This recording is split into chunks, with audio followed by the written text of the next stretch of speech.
G'day mates, welcome to my YouTube channel. In today's video, I'm giving you my best up-to-date tips and tricks list for Chapter 2 Season 4. So with all these new items added, if you can learn these tricks now, you're going to win so many more fights. You're going to get more arena points. When the cash cups start up, you're going to dominate so much more. Start practicing them now because there's things that no one's doing, like bounce pad, crash pad rotations that are honestly better than launch pads. So I'm going to go through all of that today. I really hope it helps. If it does, please chuck a like on the video. Subscribe if you haven't. I'm putting out heaps of content this season, trying to make you guys the best players possible. I hope you enjoy.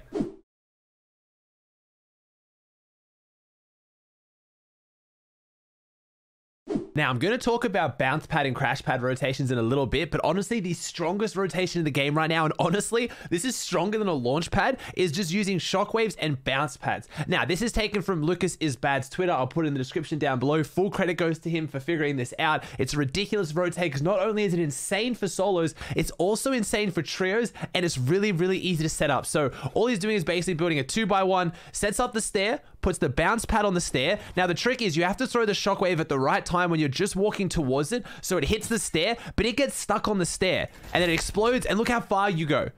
Look at that rotate. 100 meters. Just with one shockwave and a bounce pad. And look how good this is for trios as well. The exact same thing as trios. Just do a 3, 2, 1 count for your teammates. Make sure you're all running at the bounce pad at the same time. Hit it, and away you go. All three of you go very close together. End game, that's close enough to tap back together. And all three of you make it 100 meters. So again, full credit to Lucas_isbad on Twitter. Check him out. He's awesome. Ridiculous rotate. Honestly, going to be the best rotate in this season, hands down.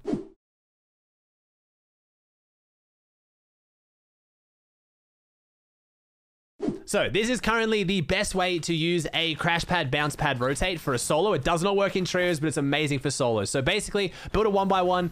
It doesn't matter what material it is. You can build it out of anything. Now, the plan here is whichever angle you want to go, whichever direction you want to go diagonally, just pick that corner. So I want to go out there. I'm going to edit this corner. Now, you got a floor down already. Put the cone.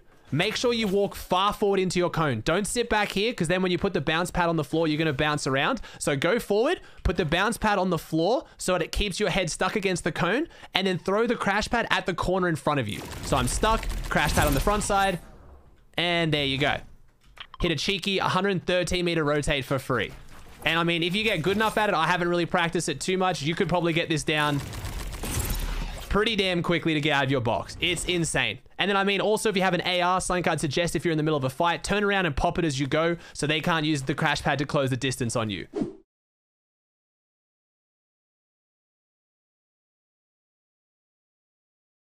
Now, this crash pad, bounce pad trick's obviously not used for rotation. That's why I didn't include it in the last two. This is used for taking high ground. It's more situational. You wouldn't always use this, but if there's a fight going on way above you, or if you're rotating up a mountain or something and you need to get some quick height, it's really not that hard to execute. Put a bounce pad on the wall. Now, you want to walk into the bounce pad, and as you hear the bounce pad effect go off and it starts to bounce you away, instantly throw your crash pad down. So walk into it, throw it down, and look how high I've just gone. If you're going to try and take height off this, it'd be ridiculous, and you have fall damage immunity. So if you go for that and all of a sudden someone's up there or you can't get and you fall back down, you're fine. It's honestly going to be one of the best ways to take a ridiculous high ground if someone's cranked up on your head.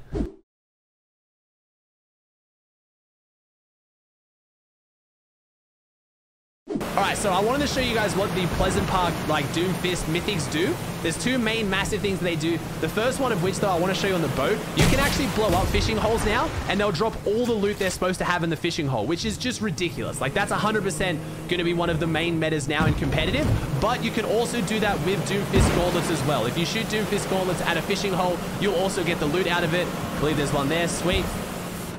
So all you gotta do is then shoot it, and it will drop all the loot as well. That's 2 slurpfish and a flopper. It's actually insane. Now, the last thing I want to show you with the Doomfist Mythic as well is how much damage that it does to structures and how you can use it to phase in boxes. So it'll do 300 damage to structures fully charged. So that means it'll break fully built brick, it'll break fully built wood, but it won't break fully built metal. So if I throw it at the wall, it'll leave the metal fully built. So if you use that to break into a 1x1, it's insanely strong. So see if I can just build a wood 1x1. Go outside. And then same like you used to use with crash pads when you put them on the edge and phase in. If you've got Doomfist loot and someone's just holding themselves in a 1x1, all you gotta do is just charge up the Doomfist ball. It'll only make you take 1 damage, go up against it, and you're in. And then you can just kill the enemy. It's insanely strong. So that's the two main things you want to use Doomfist Mythics for. And then make sure if you have got a boat now, just shoot every fishing hole you can find. There is so much free loot from it. Wait, I can do it. That's actually so good. Let's go.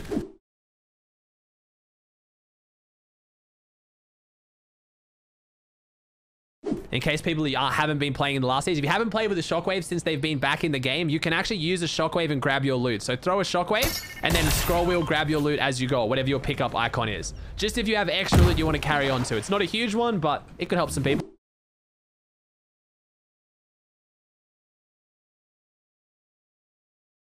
Okay, so now this one is super simple, but all it is literally the fact that you can then silver surf out of your builds.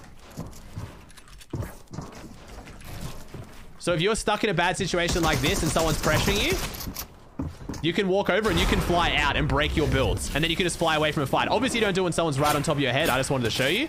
But it's a ridiculous... If you're like getting hard pressure on a box, especially endgame, you can just fly straight out of your box. It's so good.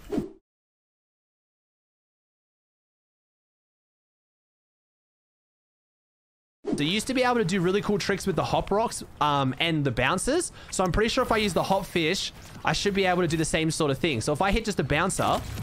Oh, okay. So you go pretty damn far if you hit a bouncer with the hop rocks, which is giving me the same thing. If you can combine a shockwave, a bouncer, and a hop fish, that could be awesome as well. I don't think that's actually that much higher, chat. Is that any higher than a normal bounce pad? I think it might be a little bit higher, but it's not that insane.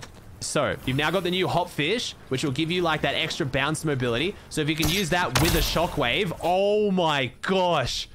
If you can carry a few of those into endgame, honestly, boat breaking fishing holes and then carrying the fish is going to be such a good advantage. Look at that.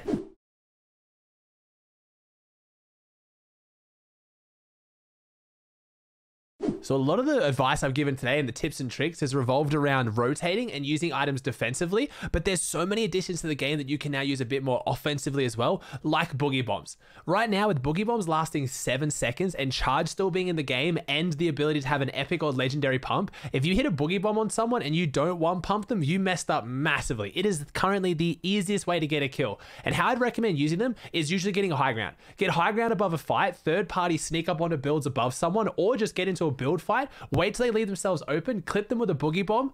It's the easiest kill ever.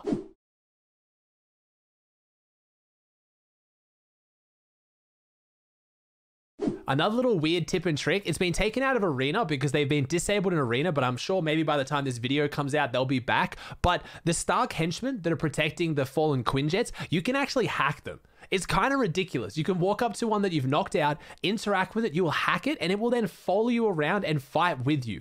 They can do an actual insane amount of damage, and they're really, really good at third partying. Just know that it's kind of like having a pack of marauders follow you around, so they're gonna kind of signal to enemies around you that you're around, so it becomes a lot harder to sneak up on fights, and expect that if you fight someone, you're gonna get third partied, but the kind of chaos they throw into a fight, if you use them properly, can be really, really strong. All right, guys, that does it for another video. I really hope these tips and tricks helped. Again, if you made it this far and these helped you, please chuck a like on the video, subscribe if you haven't. I'm putting out so much content like this in the near future. You guys are legitimately making the 100K by the end of the year dream possible. I can't thank you guys enough. Thank you for supporting the channel, and I'll see you in the next video.